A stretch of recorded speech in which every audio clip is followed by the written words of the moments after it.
Hello बच्चों, chemistry class में आपका स्वागत है। आज मैं आपके लिए जो टॉपिक डिस्कस कर रहा हूँ और ये टॉपिक है मेरा क्या, पीवी आइसोथर्म और CO2।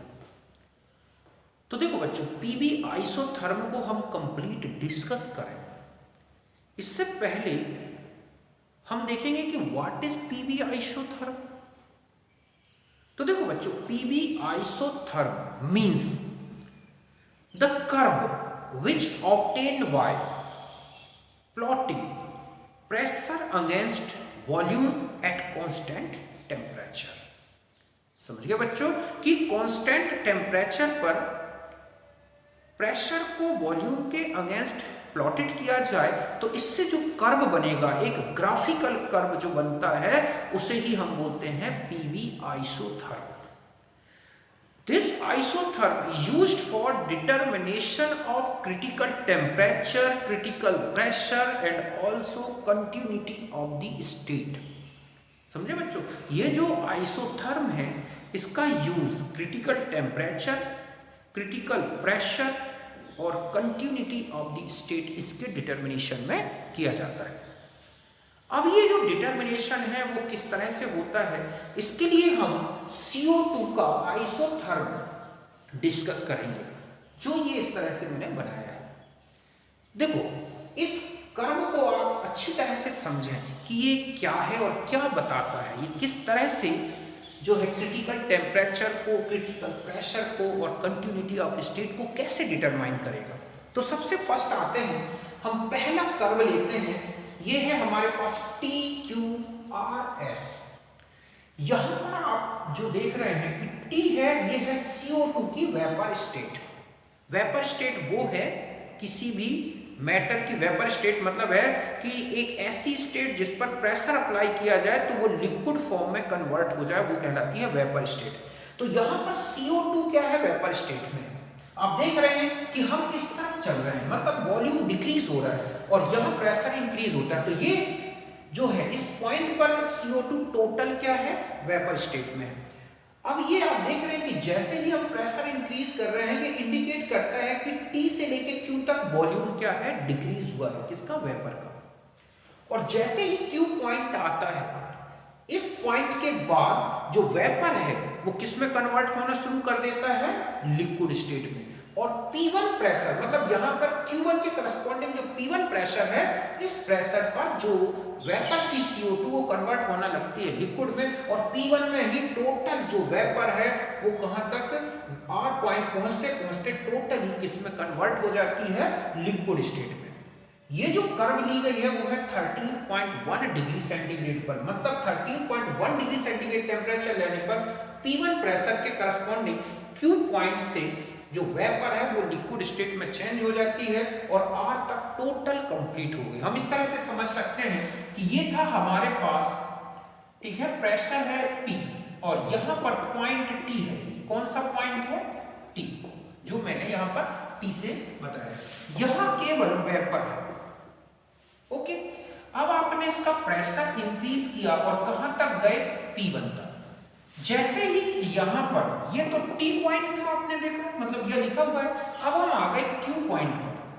तो Q पॉइंट पर आते ही जब प्रेशर कितना हो गया, P1, मतलब आपने प्रेशर इंक्रीज किया P से P1 तक, तो यहां पर ये है वेपर फेज और ये कन्वर्ट हो रही है किसमें, लिक्विड फेज में। मतलब ये लिक्विड बनना स्टार्ट हो गया किस पॉइंट पर, Q पॉइंट पर, और यहां पर क्या है, वेपर फेज, और P1 ही प्रेशर रहेगा।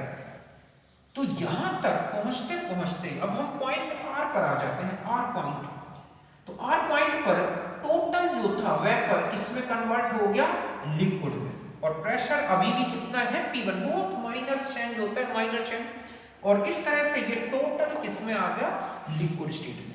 अब इसके बाद प्रेशर को कितना भी इंक्रीज कर ले, जो वॉल्यूम है ना लिक्विड का, वो चेंज नहीं होगा, मींस बहुत कम माइनर चेंज आएगा वॉल्यूम में, और इस तरह से प्रेशर बहुत ज्यादा भी बढ़ा दे तो भी वॉल्यूम चेंज नहीं होगा।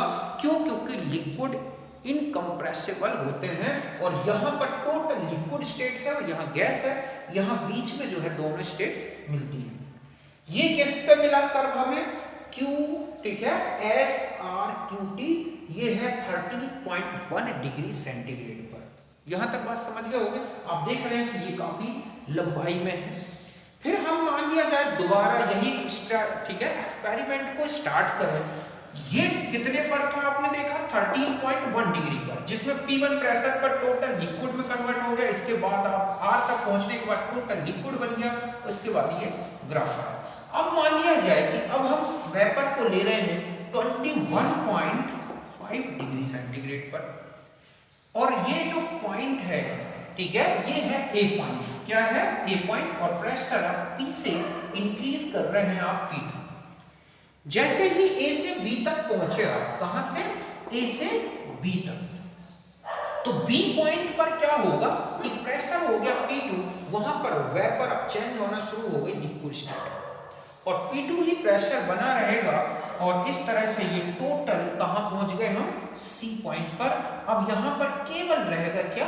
लिक्विड C पॉइंट पर। इसके बाद वही होगा, आप चाहे प्रेशर कितना भी इंक्रीज कर लें, अब ये जो लिक्विड है इसका वॉल्यूम डिक्रीज नहीं होगा, और केवल प्रेशर बढ़ेगा, वॉल्यूम चेंज बहुत कम होगा, और इस तरह से एक स्ट्रेट लाइन बन जाएगी। यहां तक बात समझ गए।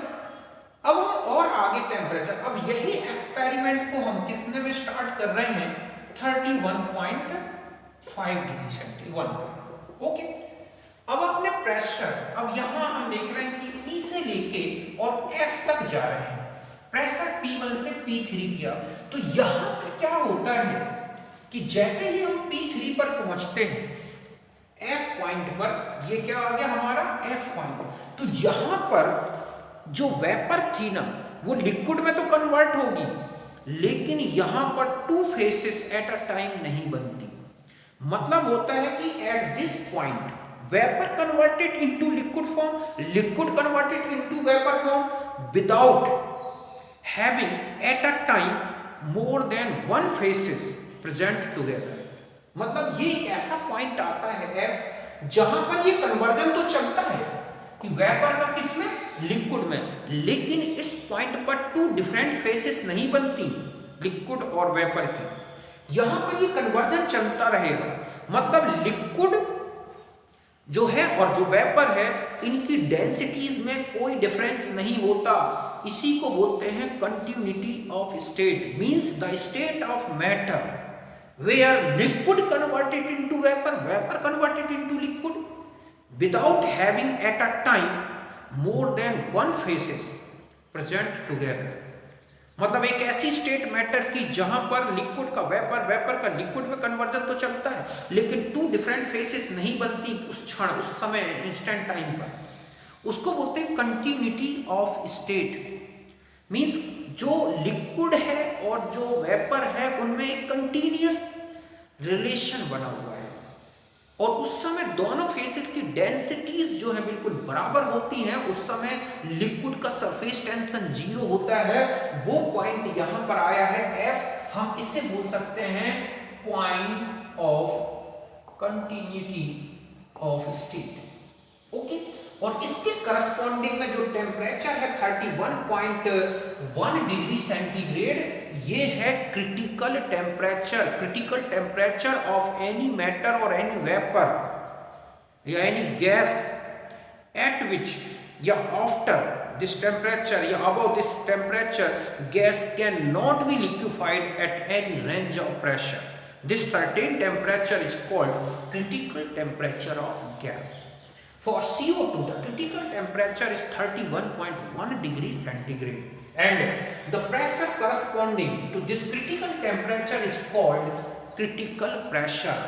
तो ये इस टेम्परेचर के करस्पॉन्डिंग में जो अब CO2 का प्रेशर मिल रहा है, वो है क्रिटिकल प्रेशर। इस टेम्परेचर के ऊपर चले जाएं, अगर हम गैस को या CO2 को गैस को लेते हैं, तो फिर कितना भी प्रेशर इंक्रीज कर दें, उसकी लिक्विड स्टेट नहीं आएगी। तो इसका मतलब है कि क्रिटिकल टेम्परेचर एक ऐसा टेम्परेचर है जिसके ऊपर गैस में कितना भी प्रेशर अप्लाई कर लें, गैस लिक्विड फॉर्म में नहीं आती। तो इस तरह से जहां पर कंटिन्यूटी ऑफ स्टेट आती है, उसके करस्पॉन्डिंग टेम्परेचर से हमें क्या मिल जाएगा? Critical temperature. और उस क्रिटिकल टेम्परेचर के करस्पॉन्डिंग में जो प्रेशर है गैस का या वेपर का, वो कहलाएगा क्रिटिकल प्रेशर। यहां पर CO2 गैसियस स्टेट में है, यहां पर किस में है, वेपर स्टेट में। अब मैं बताता हूं कि वेपर और गैस में क्या डिफरेंस है। देखो, vapour means state of matter, gaseous state of matter which converted into liquid form या which can be converted into liquid form by application of pressure। मतलब एक ऐसी गैसियस स्टेट जहां पर अगर प्रेशर अप्लाई कर दिया जाए तो वो जो गैस है वो लिक्विड फॉर्म में चेंज हो जाए तो उसे बोलते हैं वेपर। और गैसियस स्टेट मींस होता है क्रिटिकल टेम्परेचर से ऊपर का गैसियस स्टेट, जहां पर कितना भी प्रेशर अप्लाई किया जाए गैस लिक्विड में चेंज नहीं होती, वो है गैसियस स्टेट। मतलब 31.1 डिग्री सेंटीग्रेड से नीचे जो CO2 अगर गैसियस फॉर्म है तो वेपर बोली जाएगी, उसके ऊपर है तो टोटल क्या बोली जाएगी, वेपर फॉर्म। लेकिन यहाँ पर ना तो वो वेपर है ना ही लिक्विड फॉर्म में है, और वो एक कंटिन्यूटी ऑफ स्टेट के फॉर्म में है। तो यहाँ तक बात समझ गए होगे आप अच्छी तरह से इस ग्राफ को देख के। तो ये जो एरिया अंदर आ रहा है इसके, समझ गए ना बच्चों, यहाँ पर लिक्विड और वेपर दोनों है, इस तरफ टोटल लिक्विड है, इस तरफ टोटल वेपर फॉर्म है, इसके ऊपर टोटल गैसियस फॉर्म है। ऐसे डिफरेंट गैसेस के लिए पीवी आइसोथर्म बनाकर और उनके क्या निकाले गए हैं, इस तरह से क्रिटिकल टेम्परेचर और प्रेशर। इसको एंड्रयूज एक्सपेरिमेंट भी बोलते हैं। तो मैं इसके बारे में कंप्लीट थ्योरेटिकल लिख देता हूं, आप यहां तक अच्छी तरह से समझ गए होंगे, पहले आप इसे नोट करें।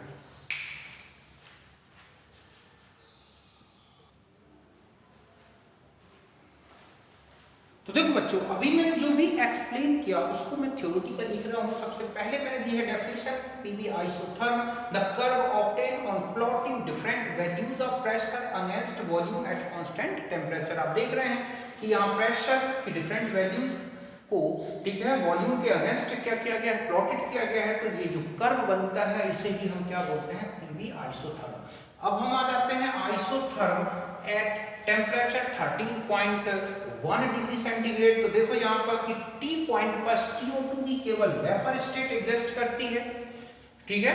फॉर व्हेन ये लिखा है कि T CO2 exist at T, मतलब यहाँ लिख सकते हैं, सॉरी यहाँ लिखा हुआ है at point T CO2 exist as a vapour form. अब यहाँ पर वेपर फॉर्म में, ठीक है। व्हेन इंक्रीज प्रेशर, जैसे ही हम प्रेशर इंक्रीज कर रहे हैं अप टू P1 तक, volume of vapour decreases and thereafter point Q, ठीक है, देयर आफ्टर पॉइंट Q, इसके बाद आप देख रहे हैं कि vapour converted into liquid, therefore rapid decrease in volume. जैसे ही वेपर का लिक्विड में चेंज आना शुरू हो रहा है, आप देख रहे हैं रैपिड चेंज आ रहा है, वॉल्यूम रैपिडली डिक्रीज होता है, ठीक है। Rapid change decrease in the volume takes place at a point R, total vapour converted into liquid form, and after this point volume not decrease at over range of या high range of pressure because liquid is incompressible. तो यहां तक ये graph समझ गए होगे।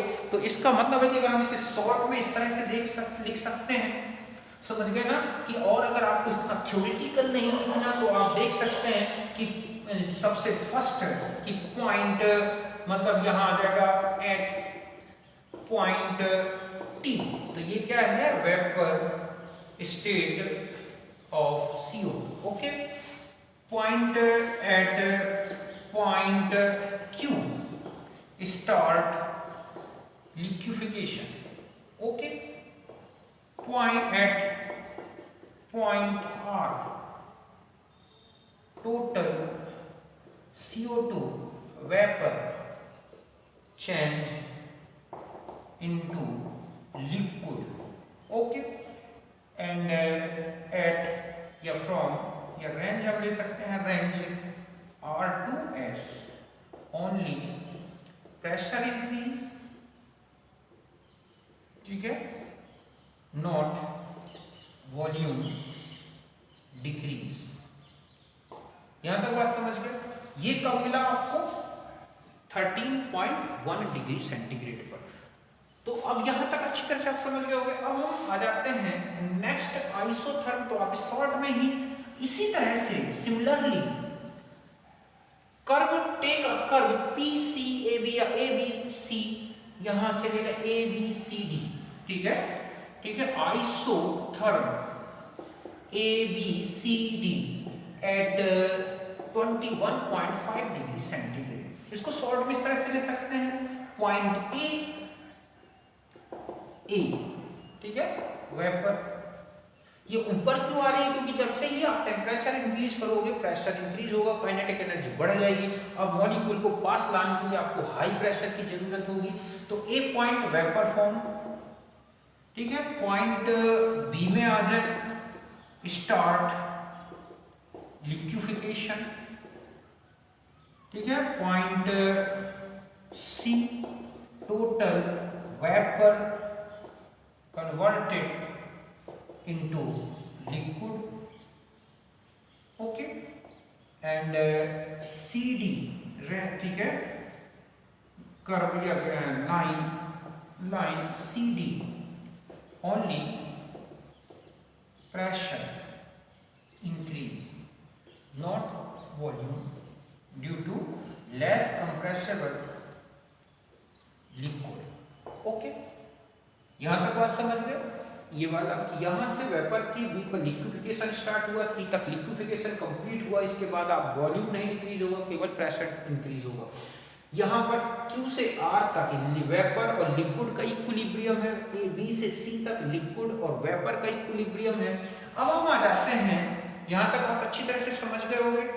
Next point में आ जाते हैं हम।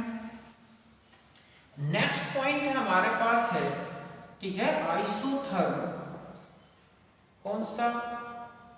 EFG। At point F vapour converted into liquid without having at a time more than one phase, okay, more than one phase present together। समझ गया ना? ये एक ऐसा पॉइंट है F जहां पर वेपर का लिक्विड में कन्वर्जन तो चल रहा है, लेकिन एक टाइम में दोनों फेसेस नहीं होती, एक ही फेस रहेगी। और ठीक है, एट दिस पॉइंट डेंसिटी जो है, densities of liquid and vapour, okay, are same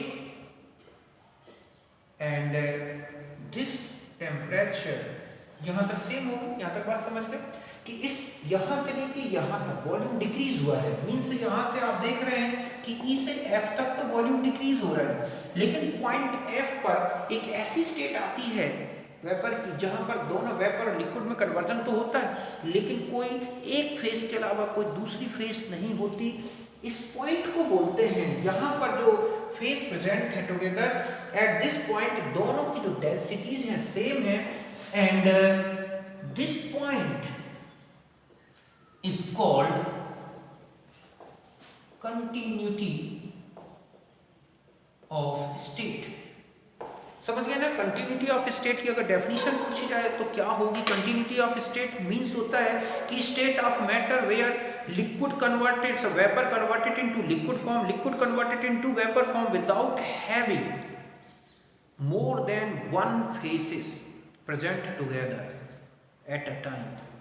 एक ऐसी स्टेट मैटर की जहां पर एक टाइम पर दो स्टेट नहीं होती, केवल एक ही स्टेट होगी, एक ही फेस होगी, लेकिन वहां पर लिक्विड वेपर में, वेपर लिक्विड में चेंज हो रहा होगा। इसका मतलब है कि लिक्विड और वेपर में कंटिन्यूटी बनी हुई है बिना किसी फेस चेंज के। तो ये पॉइंट F इस तरह से ये है। अब आ जाता है कि इस पॉइंट में यही है, ओके, कि एट पॉइंट F द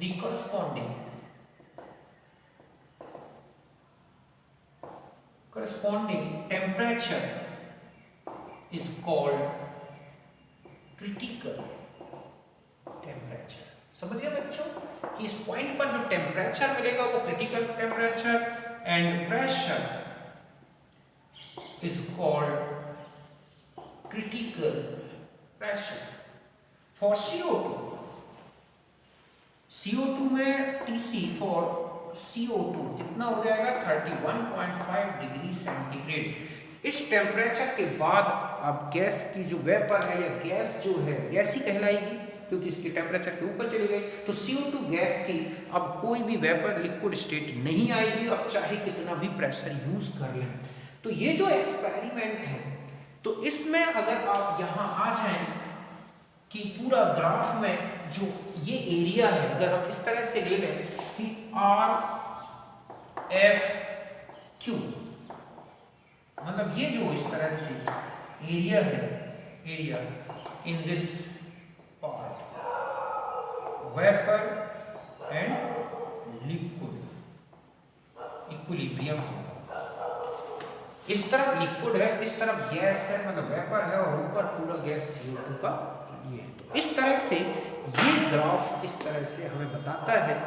इस ग्राफ से क्या एक्सप्लेन हुआ या क्या डिस्कस हुआ, तो आप अच्छी तरह समझ गए होंगे कि इस तरह से टेम्परेचर चेंज करके लिक्विड और वेपर स्टेट के बीच में इस तरह से इक्विलिब्रियम लेकर और एक ऐसा पॉइंट डिटरमाइन किया गया जहां पर जो गैस है अपनी वेपर स्टेट में तो आती है, लिक्विड स्टेट में तो आती है, लेकिन टू डिफरेंट फेसेस नहीं बनती, केवल एक ही फेस होगी जहां पर वेपर और लिक्विड का डेंसिटी सेम बनी होती है। उसे बोलते हैं क्रिटिकल टेम्परेचर और या कंटिन्यूटी ऑफ द स्टेट। और इस तरह से ये क्रिटिकल टेम्परेचर के ऊपर लिक्विड फॉर्म नहीं आएगा, केवल गैसियस स्टेट रहेगा।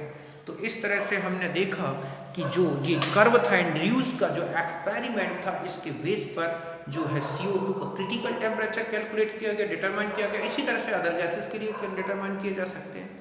तो ये था हमारा आज का एक आइसोथर्म का डिस्कशन। तो आप अच्छी तरह समझ गए होंगे, इसको बार बार देखें और बुक से डिस्कस करें, आपको कोई दिक्कत नहीं जाएगी। तो अब हम मिलेंगे नेक्स्ट वीडियो में। ओके बाय, नमस्कार, थैंक यू।